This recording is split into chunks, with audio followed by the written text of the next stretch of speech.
Hey everyone, it's Laura from the blog artreallyhouse.com, and today I'm going to show you how to make a glycerin soap bar.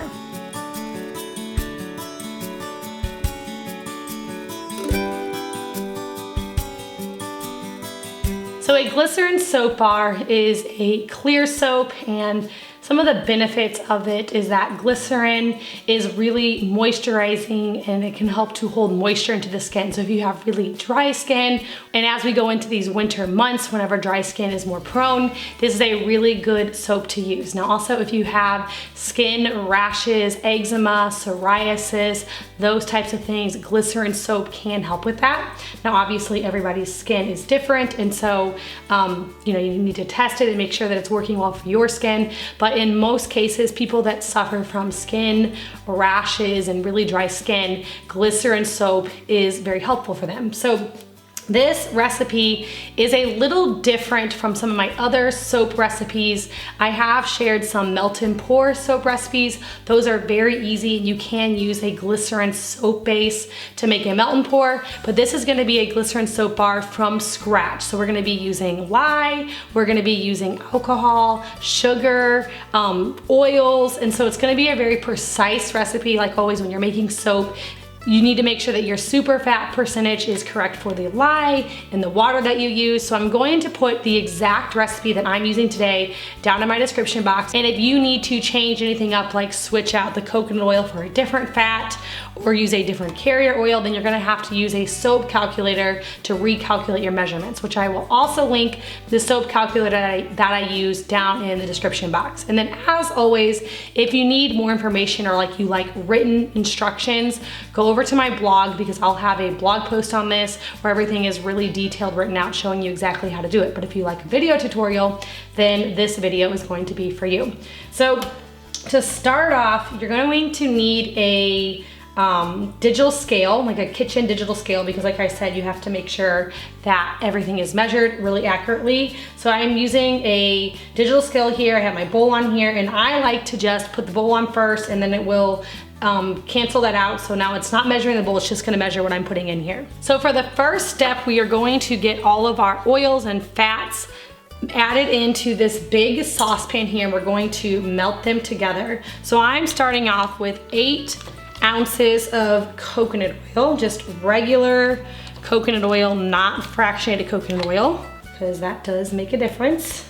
And once you get that 8 ounces, I'm going to pour this into my big saucepan here. And now I'm going to add 4 ounces of castor oil. So same thing, I'm gonna 4 ounces of my castor oil, pouring that in with my coconut oil.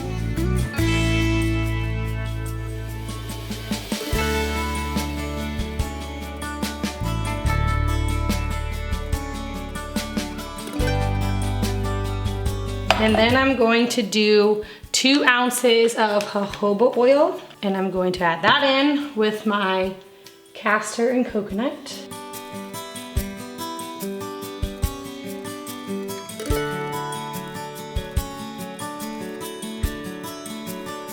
And then I'm going to do 2 ounces of shea butter. Okay, so I'm going to turn this pot on and just on low and allow these ingredients to melt. Now while those are melting, we're going to mix together our water and lye.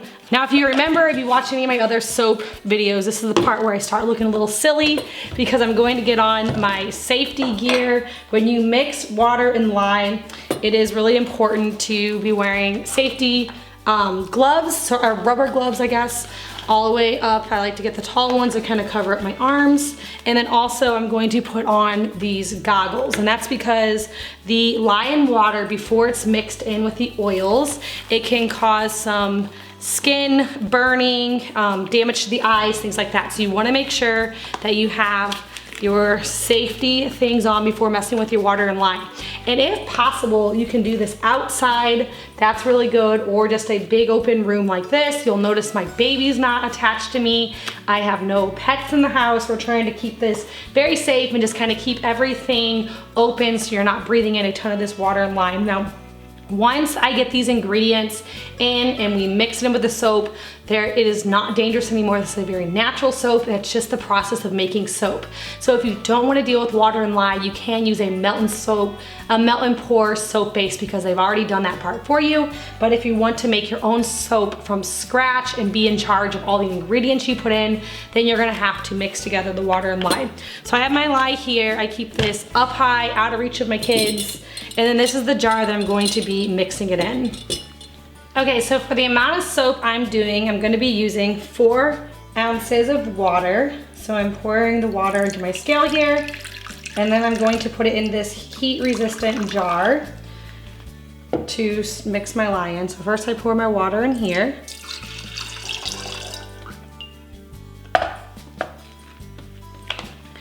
And then I'm going to be using 2.1 ounces of the lye. Now for this, you want to add the lye into the water, and you want to do it slowly. And this jar is going to heat up while I'm doing this. So you want to make sure that after it's done, you just kind of set it aside. Okay, so now that my water and lye are all mixed together, I am just going to put this lye aside and let it kind of cool down slightly, and I'm going to move on to the next step.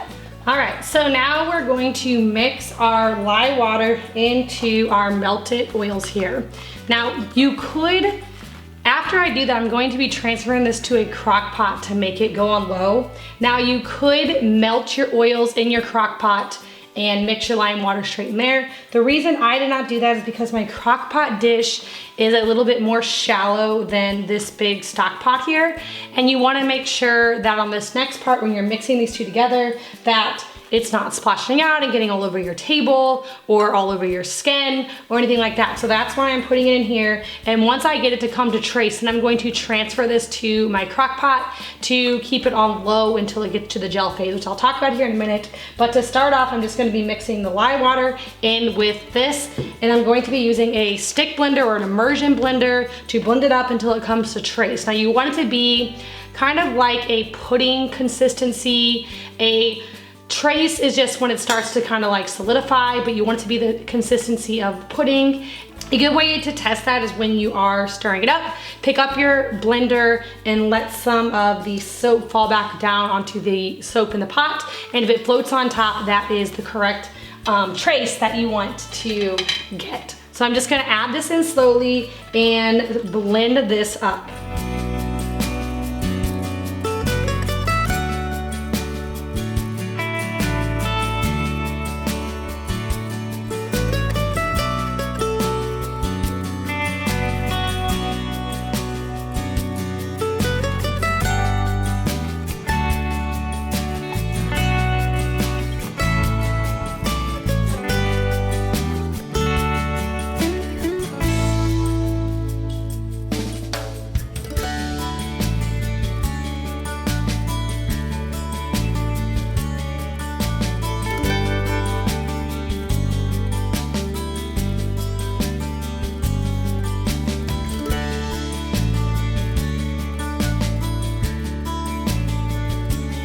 Okay, so now that I transferred everything to my crock pot, I'm just going to put that on low, just the lowest setting. We just want it to stay warm. And I'm going to cover the top with a little bit of plastic wrap.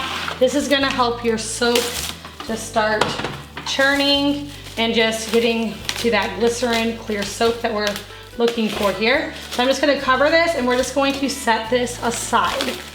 So as this soap sits here, we're just allowing it to gel. So the soap is going to kind of change colors. It's gonna become more translucent as it sits here and gels. And then after it gels, we're gonna be adding in the other ingredient. Okay, so now that the soap is in the gel phase, we're gonna be adding in some vegetable glycerin and some alcohol. Now for the alcohol, you wanna make sure that you're using vodka, that is like 80 proof rather than rubbing alcohol. Rubbing alcohol is going to make your soap smell like alcohol, but using a vodka will not make it smell like alcohol, so you're gonna want to use that. and then the glycerin. So again, using my digital scale, I'm going to measure out the ingredients for this. I'm gonna be doing 3 ounces of the vegetable glycerin and then 6 ounces of the alcohol. I'm going to put that straight into the crock pot with the gelled soap ingredients, and I'm going to blend it again with my immersion blender.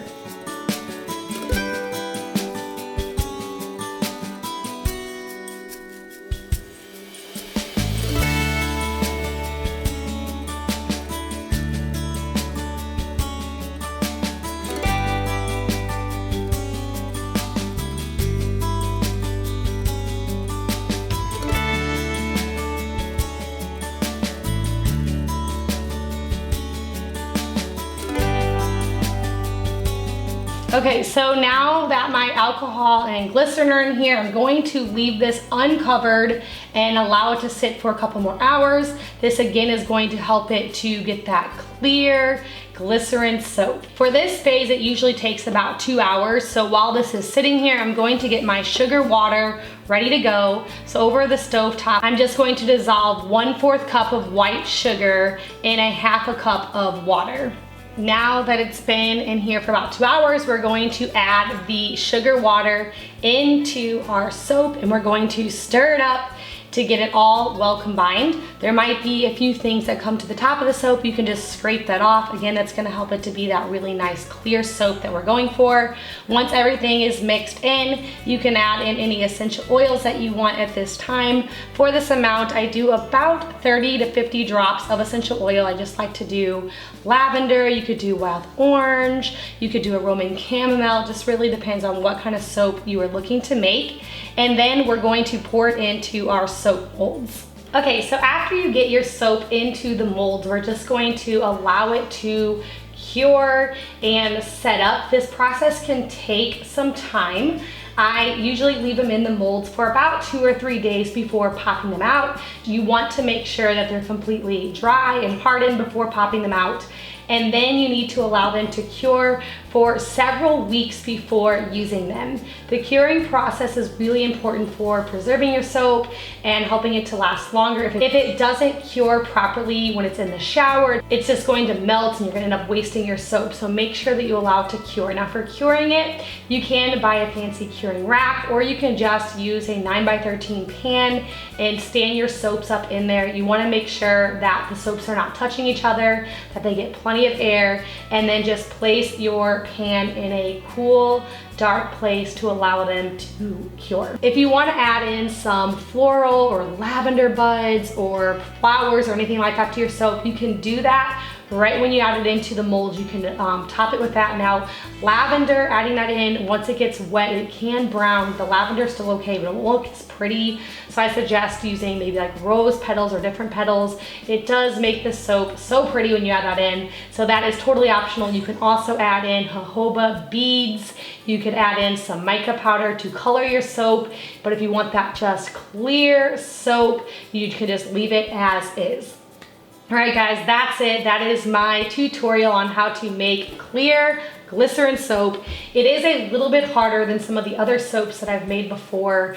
It's not difficult, I guess it's just harder because there's a few extra steps. It takes a little bit longer to get into your molds, so it's a little bit more hands-on.